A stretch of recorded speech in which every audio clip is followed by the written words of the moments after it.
Today we are going to be talking about the connection between the god Shiva and extraterrestrial beings of light from higher dimensions. I'm going to share with you what I've learned is that there is an enormous extraterrestrial craft that is parked above Mt Kailash. That is just outside of three-dimensional detectability. My experience also is that Mt Kailash is an interdimensional gateway that when you experience it from other dimensions, it's actually hollow on the inside. And it's a direct connection between the deepest essence of Earth going all the way up out the top of Mt Kailash. There's an energy vortex that goes up out of the atmosphere into an enormous extraterrestrial craft. And I'm going to talk to you about who the Nagas are, their association with Shiva, what all of that means. Hi, this is Mahadeva the Thunder Wizard. Welcome back to the thunderwizard.com YouTube channel. You can see on the side here I've got the mantra for the Jupiter transition into Aries, Ong Lang Vang Rang Yang Hang Ishanaya Hung. If you want to understand that mantra, look at the video that I uploaded yesterday about the Jupiter Aries transit. Today, we are going to be focused on Lord Shiva and who he is, what he is, and how does he connect to higher dimensional beings. What is all of that about? So where to start with this? So first let me say that, again, I never talk about anything unless I have personally experienced it or researched it. If I'm talking about something that is written in mythology or scriptures, at some point I will let you know that that's what I'm saying. That is not what I'm talking about today. What I'm talking about today comes from personal experience. So during interdimensional meditation that I was doing, this had to have been a few months ago. I was still back in Florida. And I'm trying in my mind, I'm trying to weed out the information that you don't need to know because it doesn't serve you, but focus on the information that does help you. So we know that Lord Shiva, one of his names is Nageshwara, which means Lord of the Nagas. So Naga means snake, comes from the same root word as English because they're both Indo-European root languages. And snake, what we pronounce as nake, is pronounced in Sanskrit as naga. Snake, naga, it's the same root word. And it means the same thing. But I'm here to tell you that there are some animals, and perhaps far more than we realize. I think cats, I don't know about wolves, but cats for sure, snakes, and insects. There are some insects, not all insects. The ones that we tend to like. For instance, people like to keep mantises as pets, and mantises are very interesting. I've only recently begun seeing them in person. In fact, one was in my last house. There was one that would disappear and appear in my house, and he would park himself, or at least I found him one time parked on the doorway, the open doorway, and he was looking in at me, and I walked over and looked at him, and his eyes, their eyes are really intense. They can move their eyes in all kinds of different directions. They're amazing creatures. So also crickets. I found that crickets have an association with higher dimensional beings. So I want you to get rid of the idea of I want you to get rid of the differentiation in your mind right now between physical and non-physical conscious beings. I just want you to understand that we live in a multiverse and there are multiple dimensions. And, right now where you are, there are multiple dimensions stacked on top of each other. And in each one of those dimensions, there is another version of your world with different beings. In their world, they're just walking around in their experience. But if you were to experience them, you would experience them as a spirit because they're not part of your three-dimensional reality. And so we tend to separate things between physical and spiritual, but it's really about this different range of dimensions and the beings that live in those dimensions. So, when we're talking about Shiva, we're talking about a being who can traverse multiple dimensions at once. As you know, Shiva is the same being as Odin. This is not up for debate, so please don't email me telling me who you think Odin is and all that. I'm telling you from the language. The language is very clear. In the Germanic language, one of the names for Odin is, excuse me, I got so many things going on in my head. Sometimes there's a crash in my head.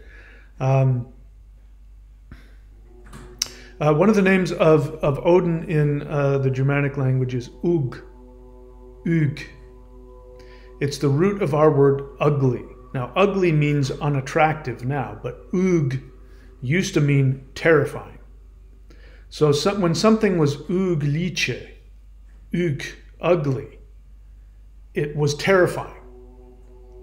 So one of the names of Odin is Ug, means terrifying.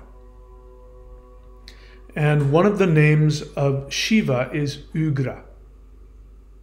Means the same thing, it means terrifying. And the reason that that name is given to both Shiva and Odin is because Shiva and Odin are the same being. The same being that has interacted with different people. When the essence that we call Shiva was interacting with the Norse pagans, the Germanic, Anglo-Saxon, the pre-Christian Germanic pagans, he was known as Wod, which also meant he who is completely absorbed with shamanic ecstasy or shamanic rage. Now, the fact that he's terrifying to humans isn't because he's an evil, horrible, demonic being. It's because the purity of his awareness is so pure and so intense, for a third-dimensional being to experience it is terrifying. So whenever you deal with, Ugra type of deities in the Vedic tradition, there's Ugratara, right? And it means terrifying. It means that version of that deity is of such a high vibrational frequency that in your third dimensional capacity, it would terrify you to see or experience them. Which is why, when you worship those beings, Ugra Tara, Ugra Shiva, when you worship those beings, you fast, you go up into the mountains, you detach yourself from things so that you're not distracted by lower vibrational things. You can shift and die to your three-dimensional self. So, point being is that this is the intensity of Shiva. Shiva vibrates on the highest vibrational level. This is attested to in Vedic mythology. Even Vishnu and Brahma are unable to vibrate. And unfortunately, the people who worship Vishnu don't like that. They're like Christians. They want to say that everything is Vishnu. And of course, that is true in a certain light as well. But Some of the mythology is very clear. When Brahma and Vishnu wanted to understand Shiva, Brahma and Vishnu were walking along and they saw this shaft of light, which, by the way, represents the Kundalini in the spinal column. They came across this shaft of light and went up seemingly infinite, up and infinitely down. And so they made a bet with each other. They said, let's see who can get to the end first. Vishnu said, I'll go up, and Brahma said, I'll go down. This has to do with the function of each of those. Brahma, Vishnu, and Shiva represent the three gunas in Vedic, represents the three ones in the three pure ones in Taoist cosmology. It represents the three essence of Odin. The name Mahadeva is a name for Shiva, but it means all three of Shiva, Vishnu, and Brahma. Mahadeva, the great deity, the great light, has all three of them. And the same thing with Odin. Odin is Odin, Vili, and Ve. And those three aspects of Odin, Vili, and Ve are the same thing. Represents in the physical body manifestation of humans, it represents the third eye, Shiva, Vishnu, the heart, the soul, and Brahma, the navel. I'm touching my navel. So Brahma went down because Brahma is a creator god. He creates in physical reality. So he creates this physical reality. So when they saw this shaft of light, Brahma said, I'm going to go down, see how far down it goes. And Vishnu, being the spirit, being the soul, Vishnu, the soul, wants to go back to its home in the infinite. So when Vishnu sees this shaft of light, knowing it's Shiva, he says, yeah, I'm going to go up. So they each went up in different directions. Vishnu went up, Brahma went down, and they both at some point came back, and Vishnu said, I couldn't get to the top, it's infinite. And Brahma lied. He said, yeah, I got to the bottom. He didn't. He got as far as he could go, and then he gave up as well. But it gives you an idea, the superficial understanding is that Brahma lied. But he didn't lie. The symbolism is that in the third dimension, you can only go so far to understand how deep something goes.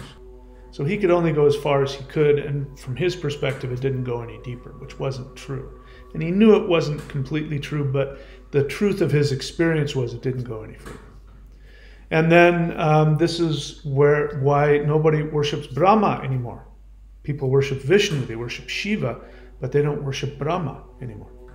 And Brahma used to be the god.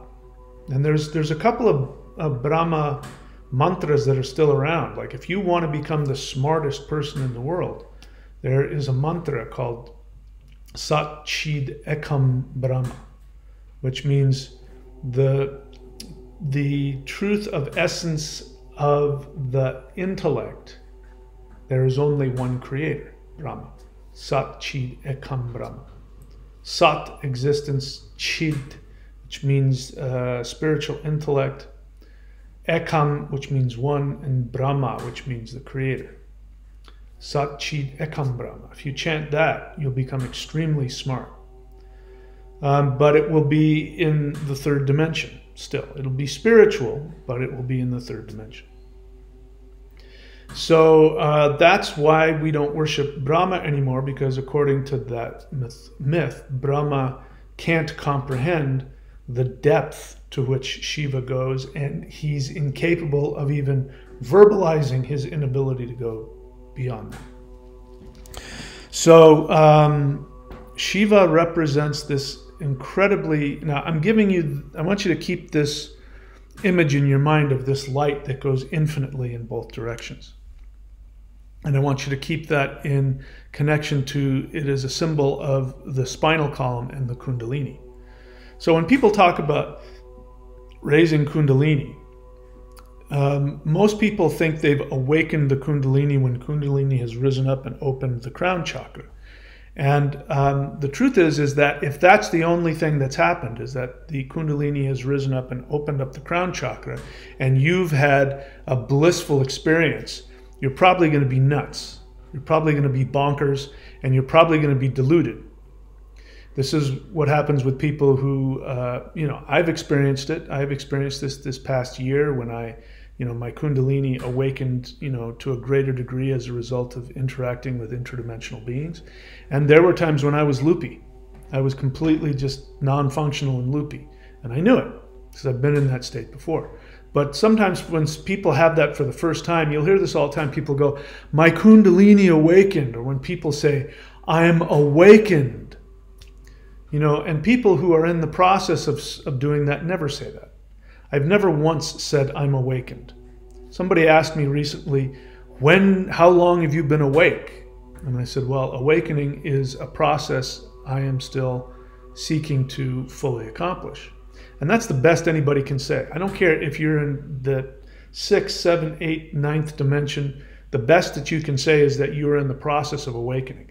Now, if there's only 11 dimensions and you're at the top of the 11th dimension, maybe then you can say I'm fully awake. But every other being between here and the 11th dimension, the best that they can only say is I'm in the process of awakening. It's the best anybody can say. So when your Kundalini opens up the crown chakra, you are loopy. Yeah, you're connected to the infinite. You identify with God.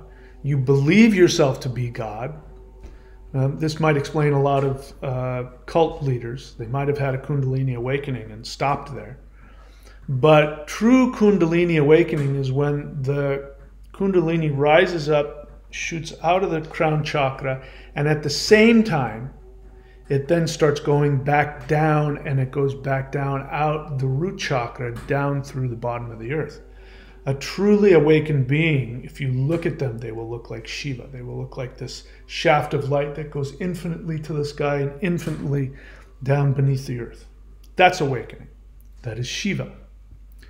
So let's get back to the subject now. The Shiva ET connection. So I'm going to talk about the ETs in a second, but first I want to tell you that there is an ET craft parked above Mt Kailash, above Earth's atmosphere, and it is phased out of the 3rd dimension. I don't know what dimension it's in.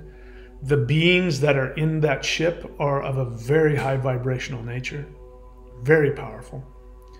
And the energy that's coming up through Mt Kailash, that portal that goes up out of the earth, is going right through that ship. That's why that ship is there.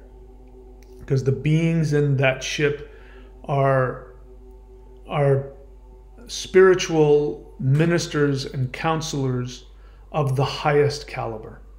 They are there to study, they are there to meditate, and they are there to watch over the spiritual evolution of planet Earth.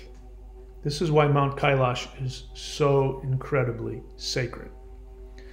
In Mt Kailash itself, I don't think on a physical 3D level, I think on an interdimensional level, it is hollow.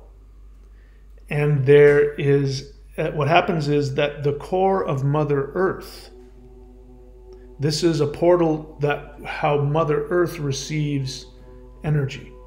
It comes straight down through Mt Kailash into the depths of her Mother Earth, and she receives energy. And she also sends out her energy out through that. So you have energy coming and going up and down. So those of you who have done the Heaven and Earth meditation Qigong, which I teach on the 90-day challenge, I teach it there. I also, if you look for it, you can find it on my channel. Put some effort into searching for it. It's the Heaven Earth Qigong meditation. That is, in essence, turning your body into a Mt Kailash, where a heavenly energy is coming down and earthly energy is coming up, and you become a Mt Kailash where earth and heaven can communicate. It's a very powerful thing. It's If you only have one meditation to do for the rest of your life, that would be one to do. And so this is what Mt Kailash is. I'm not telling you this because I read it anywhere. I've known for a while that Mt Kailash is said to be Shiva's throne. This is where Shiva is said to sit on the top of that mountain and meditate. And why do you think he's parked on top of that mountain? Because it's the most power. We could say, you know, he brings the power to it, and or it is such a powerful place that that's where he wants to be. Now, as I said, I'm not telling you this because I read it in a book somewhere. I'm telling you because I've experienced it in my interdimensional meditation. In fact, you can try this. I can't guarantee what anybody's experience will be, but you can try it. So what I did one day, if you look online, you'll find Babaji's cave. So Babaji, there's a cave where Babaji meditated in the Himalayas, and it is now a shrine to him, and you can visit it. So pilgrims can go and visit the cave that Babaji meditated in. And so in interdimensional meditation, I'm kind of feeling like I shouldn't talk about this, so maybe I won't. But what I will say is this. I did some interdimensional meditation, long story short, and I ended up in the base of Mt Kailash. And what I found in the base of Mt Kailash is that there are beings who are like monks. They're higher dimensional beings, and they are constantly walking around this vortex of energy, and they are constantly meditating and chanting mantras. And so we could say they're the caretakers, but they're really there, to be part of that energy as well as benefit from it. They're spiritual practitioners for who knows how many thousands of years and how many lifetimes.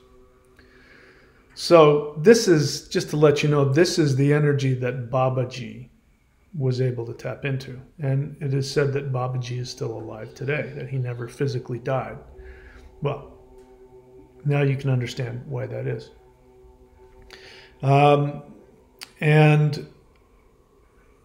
Shiva sits on the top of that mountain. So what's happening, those of you who want to know what is the connection between spirituality, first off, one of the things that is absolutely true is that among many of the earth religions, the Vedic religion has an extremely strong association with extraterrestrials. For instance, the Vedic tradition is probably the most in-depth tradition having to do with these beings called Nagas. So Nagas are not snakes. Nagas are higher dimensional extraterrestrial spiritual masters of Kundalini.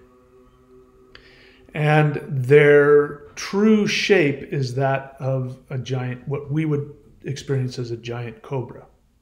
But they have the ability to shapeshift into human form. So you could be walking around and walk right next to a Naga, and if they don't want you to know it, you'll never know it. But in their true form, what they look like is they look like cobras with this blue electric energy that goes through them. And the reason why they're just a spinal column, because that's all snakes are, just a spinal column, is because they're completely focused on the Kundalini energy. So all of those pictures you see of, for instance, Vishnu lying back on a 9-headed cobra represents Kundalini. Shiva is called Nageshwara, which means he is the Lord of the Nagas. So that is why Shiva is associated with Nagas, why he has Nagas around his neck, around his, as bracelets, anklets. It's because he is the energy they are seeking. He is Lord of the Nagas because he is that blue electric energy that goes infinitely in both directions. And this is what Nagas seek the most. Now, you have to listen to my whole, you have to let me go through my whole thing for me to tie everything together, because I bring in a lot of different threads to my talk. But I said earlier that there are special animals here on Earth. Cats are one, and snakes are another, mantises are another, as well as I've recently found out crickets are another. You know that if, for instance, like if a mantis flies, to where you are and stops and looks at you, there's a good chance that that's an ET, a higher dimensional being letting you know, I'm here with you. If a cricket jumps, stares at you, it means that there's a higher dimensional being that's watching you, that's with you. So watch the behavior of those insects and you'll get an idea if, and of course cats, you know what cats are like. And so these are types of extraterrestrial higher dimensional beings. There are cats, cat people, there are Nagas, there are mantises, and I assume that there are higher dimensional, what we would call cricket people. I don't know. But these are animals that were left here on Earth to remind us of our higher dimensional nature. That's why they're seen as sacred in their own right. And when it comes to Nagas, it is well known, if you go deep into Vedic understanding, you will find out that Nagas are actually extra-dimensional, extraterrestrial creatures who came to Earth in a very crucial time period during human beings' evolution. And they came to Earth and they taught humans Kundalini rising practices. They taught human beings about the chakras. They initiated humans into the power of Kundalini and taught many of the things that we do today, that you find in yoga, mantra meditation, things like that. These came from the Nagas. The Nagas are the people who, at least some of it came from them, if not all. And during the time that the Nagas were here, again, they can shapeshift. So they could shapeshift into people and back into their original Naga form. And what ended up happening is that, of course, at that time, we were moving from Satya Yuga, the age of pure spirit, we were moving towards where we've just come out of, which is Kali Yuga, the age of darkness. And so what started happening is that human beings started disconnecting from their spiritual nature, and they became frightened. They became jealous of the spiritual power of the Nagas. And so they drove them out. So the Nagas left Earth, and they left behind reminders of them, which are snakes.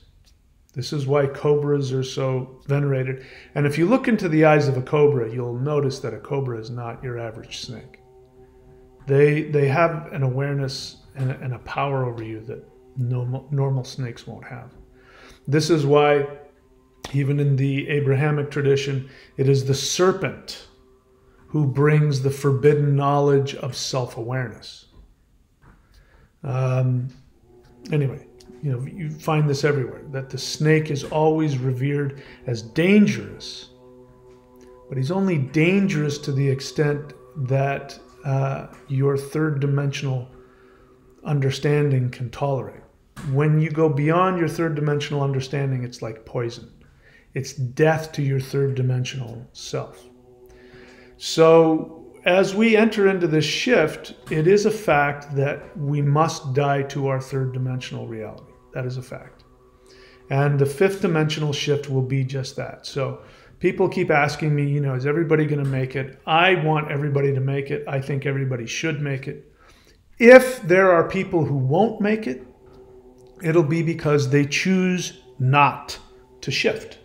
They choose not to die to their third dimensional attachments. And for each one of us, there will be a lot of similarities, but there will be peculiarities that each of us have that we will have to die to. So this is an interesting time because it's going to be the most blissful, and it could be potentially the most challenging, depending on, your desire. So the good news is, no matter how deeply attached you are to the third dimension, you can simply choose to go the other direction. That's it. It's just that simple. Simple isn't easy. Simple isn't pleasant, but it's simple. Simple is, I am going to face my fears. I am going to act on my highest consciousness. I will let go of my attachments. I won't act on my fear or my anger or my greed or my competition. I won't act on that anymore. I will only act on that which brings my soul joy and helps other human beings. Anybody can make that choice, and from where you are, as long as you're going in the right direction, you may not be as evolved as, I was going to say the Dalai Lama, but he made a serious error recently. You may not be as evolved as whoever your spiritual idea of a spiritual person is, but you're going in the same direction, and that's the only thing that matters. Let me once again give you my definition of enlightenment. Enlightenment is not, and I don't think has ever been, a state where I am now free of all of my earthly attachments and everything is easy and wonderful. If you hear a teacher talk like that, run. Because it means they're either deluded, they're stuck in that state where their kundalini's stuck in their top chakra. They're either deluded, or they're lying, or both. A true teacher, in my experience, will always say to you, I haven't achieved enlightenment yet, but I'm working towards it. If they don't say that, walk away from them, because they have nothing to offer you. A true teacher is somebody who can help you overcome your limitations because they themselves are either struggling to overcome those same limitations or have made some progress in that area. It's the only value a teacher has. So the definition of enlightenment is not that things are challenging, not that you are free from all of your negative feelings like anger and fear and lust. It's not, that doesn't mean anything. That just means you're dead. That's all that means. It doesn't mean that you can't make progress in that, but you get where I'm going. But true enlightenment is you have all of your feelings. You could be filled with murderous hate, lust, revenge, anger, judgment. You could be filled with all of the worst feelings possible. But if you have the desire to only take actions which are beneficial to you and beneficial to others, and you take those actions, you are in the state of enlightenment. Enlightenment means the process of lightening. Enlightenment. That's all enlightenment means. It's a process. And you're either going forward or you're going backward. There's no middle ground. People, when they work with me, I've seen it happen with all teachers, but when they work with me, lots of times they'll say, I want to take a break. And if they're my apprentice, I will usually say, there's no such thing. You're either working with me or you're done working with me. So if you're done working with me, thank you so much. I wish you all the best. But there's no taking a break. You don't do it. This is, what happens with addicts, people who are addicted. If they take a break on their recovery, they eventually get, back into their addiction. So you're either going forward or you're going backward. You're either expanding or contracting. doesn't mean that you can't have an experience of contraction, which is all of those feelings, your fears, your unconscious resistance. You can have those feelings, but as long as you continue to take action towards what you know is the most constructive path, you will be in a state of enlightenment. So if you want to go forward and you want to go to the fifth dimension, that's all you have to do is make the decision. You can do it right now. And then you must take action on that. That is where a teacher comes in. That is where subscribing to the 90-day challenge comes in. You know, those actions are you solidifying your decision to move towards your enlightenment. So this is, you want to know why I offer so many courses, besides the fact that this is in the 3D, how I pay the bills? It's because the best thing I can do for you is, and this is why I say, don't just watch my videos and listen to me. You have to listen to me and then take action on what I'm talking about. The action solidifies it. The action brings it into manifestation. The action is what changes your brain. The action is what shifts your vibration. So again, this is why the law of attraction is incomplete at best. Sitting on your ass generating a feeling is great, but the feeling isn't the vibration. The feeling is the telegram that the vibration is sending you. The action is when you grab the telegram and open it and ingest that vibration. You must act on it or nothing will happen. Even the action of not taking any action. Like right now, I've done everything I can towards certain aspects of my life, and I have to just continue giving it over and releasing and doing my spiritual practice. And I can't take physical action in some things right now. I have to wait. That's an action in and of itself. All right, so Shiva is the Lord of the Nagas. So on Mount Kailash, my experience was that the craft, the enormous craft that is above the Earth's atmosphere, you know, orbiting around Earth above Mount Kailash, that craft is filled with all different kinds of light beings from different galaxies. But certainly among them will be Nagas, definitely. You will find Nagas there as well. So, what is the connection? There you go. Again, understand that Shiva is not just Lord of the Nagas. Shiva is Lord of the light beings. So any being, any conscious being that is higher than the third dimension, those beings will worship Shiva. They might not worship him exclusively, but those beings will worship Shiva. And those beings will see Shiva as their Lord. They will see Shiva as their guru, as their teacher. They will seek advice from Shiva. So people, this is why Shiva has been associated with ETs by a lot of people. It's not because he himself, I don't think, is an ET. He might have been. My experience, and I'm willing to change my mind about this, but my experience is that Shiva is, if there is a being who can say, I am Lord Shiva, if there is such a being, that is a conscious entity who has been given the title of Shiva. It means that it's a title.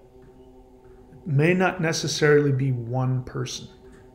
You know, this is true about, let's say, Lao Tzu. Lao Tzu is the supposed patron saint of Taoism. Isn't entirely true, but many people in the West think that.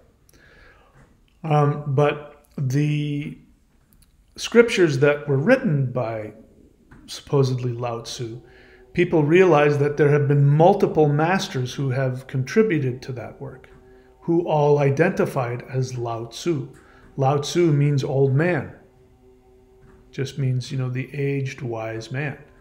So to be Lao Tzu would mean that in that generation, that was the person who was the human being who was taking that mantle and had that title of Lao Tzu. So I believe it is possible that Shiva is a title and that it is not necessarily one individual. So whoever was Shiva in the last age may have shifted into something else. I've also come to believe that there are, based on my travels, that there are beings that the gods, if we want to look at who the gods are, Shiva, Brahma, Vishnu, there are beings that the gods worship. They're so high and evolved, you wonder where do things end? That nothing ever ends. So there are beings that wherever you are, there's a being above you. It's the way it works. And so these beings, including Shiva, including Vishnu, including whatever gods you want to think of, they worship their own gods. You get higher and higher and higher in the dimensions all the time. And remember, each time you go up a dimension, it's not linear. So the third dimension has, think of it as a box. There are 4 dimensional points above, 4 dimensional points below. You have up, down, right, and left. That's the third dimension. The fourth dimension doesn't have 8, if the third dimension has 8 dimensional points of reference, the fourth dimension doesn't have 9 or 10. It has double that. It has 16. So we can't imagine a 16, it's called a tesseract, but we can't imagine it in the third dimension because we're only in the third dimension. We can only guess. The fifth dimension has 32 spatial reference points. That's why, one of the reasons why, when people do CE5 and these orbs of light appear, it's literally, and those points of light can go anywhere and morph above, behind, around. It's because in the fifth dimension,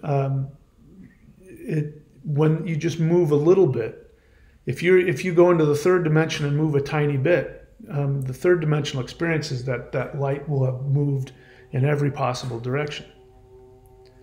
So that's what it's like emotionally, spiritually. The energy each time you go up a dimension goes up, on a quantum scale. So if you are a 10th level being, which according to physics, a 10th level being would be what we would consider to be God, the almighty, all-powerful. So imagine if God, in the 10th dimension, there's a being in the 11th dimension. That being in the 11th dimension would be so vast and so powerful that God would then worship that being.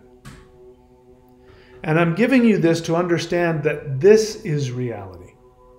Reality is Jacob's ladder. It is it's layers upon layers of higher dimensions. And everything is happening all the time in all dimensions. And your experience of the third dimension you're not isolated, you're not trapped. That's an illusion that you're trapped in the third dimension. The truth is that the very outermost part of your consciousness is focused on the three-dimensional screen, the holographic screen that your consciousness has been projected onto.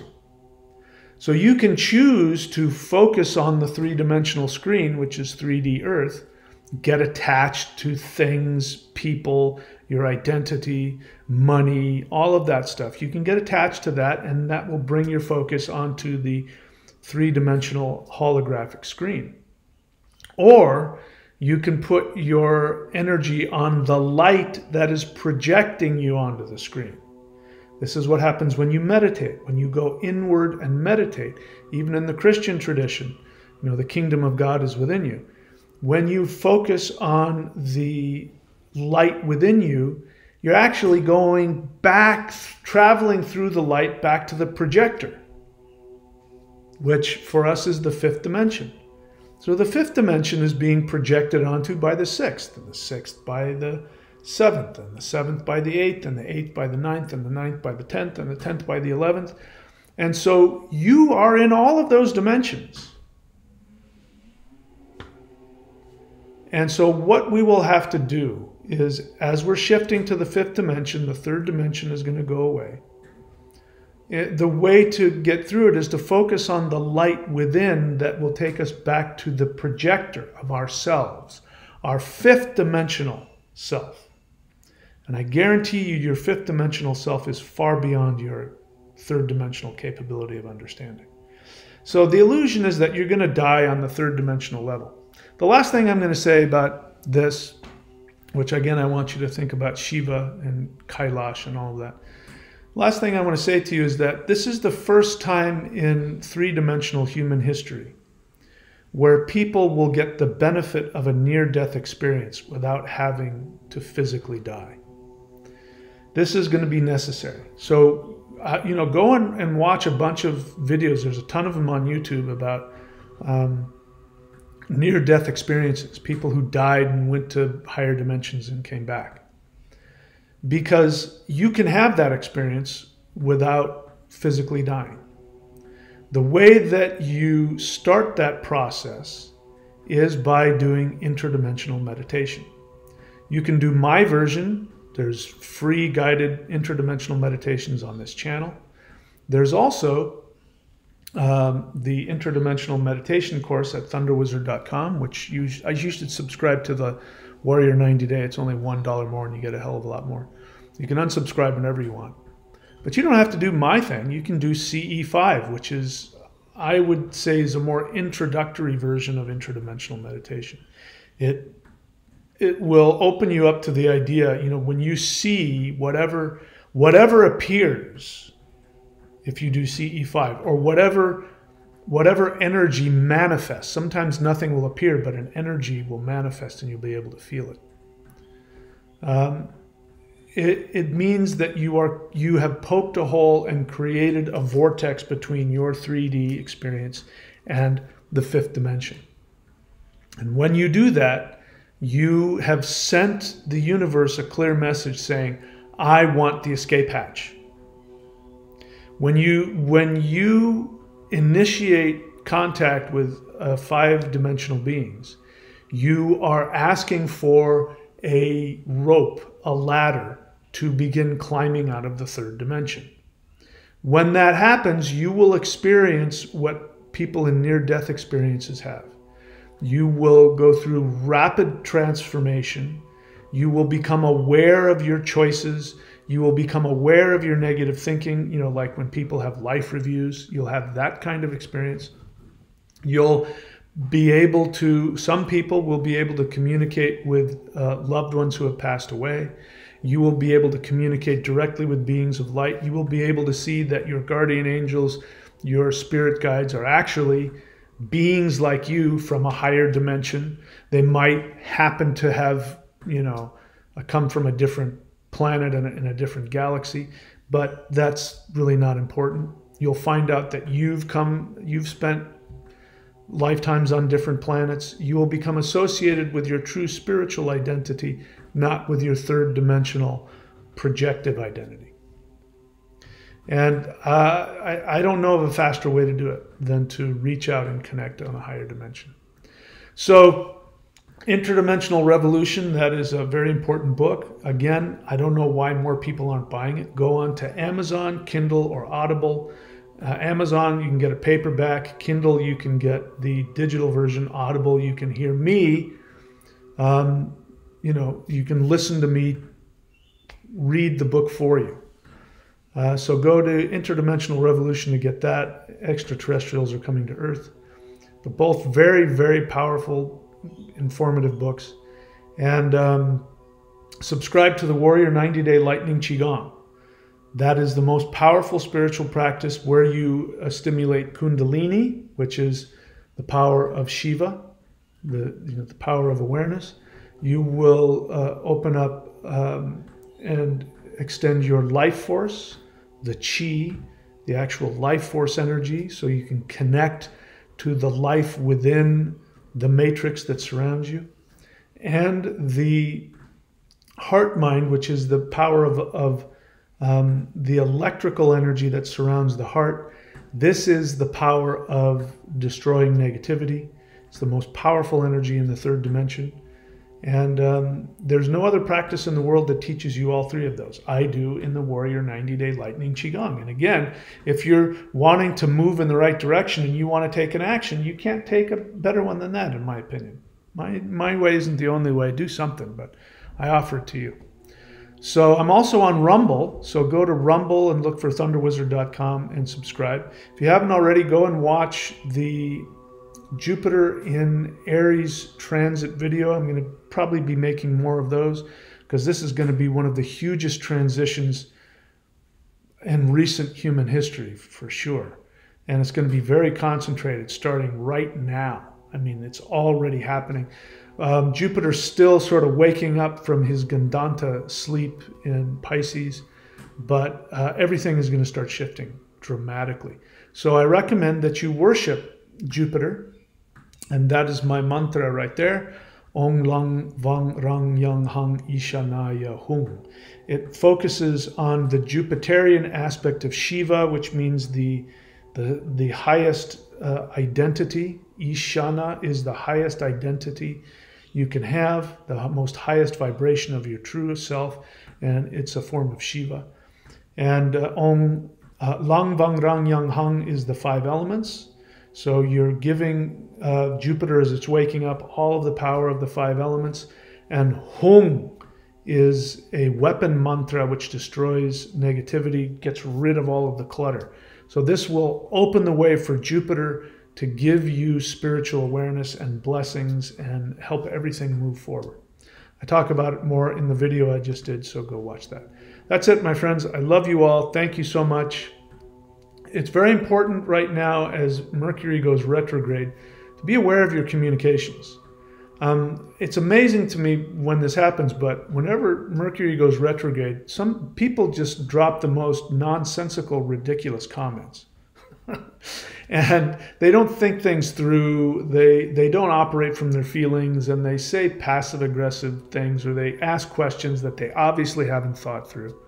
So I welcome questions, but I also welcome you to think your questions through and focus on your feelings, not your thoughts, not your opinions. Because Mercury retrograde is when people are full of opinions that they haven't thought through. So that's it. I wish you guys all the best, and wish me luck. I'm going to have to go out of the country for a day so I can renew my visa. So wish me luck that all goes well. And yeah, I will see you all next time. Take care.